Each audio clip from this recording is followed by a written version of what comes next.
नमस्कार जुहार मु गगन कुमार आपण को स्वागत जनाऊँगी जनता एक्सप्रेस आज खबर। बालेश्वर जिला सदर ब्लॉक अधीन रसालपुर पंचायत रे एठाकर चाषी माने दीर्घ वर्ष धरी धान चाष पर बिलाती चाष करथांती।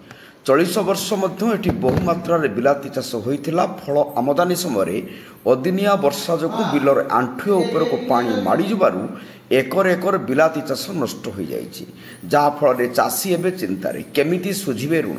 एपटे लक्षाधिक टंकार बिलाती पानी रे नष्ट होइथिबा बेले विभिन्न ग्रुप एवं हाथ उधारी ठारू आनिथिबा ऋण परिशोध पई चाषी चिंतार कालातीपात करुछि। तेबे जिला प्रशासन एथिप्रति दृष्टि देबा सह क्षति होइथिबा चाषी मानकु सहायता जोगाइले चाषी माने उपकृत हेबे बोली मत व्यक्त करिसंती। नीलगिरी मनोज महांती को रिपोर्ट, जनता एक्सप्रेस।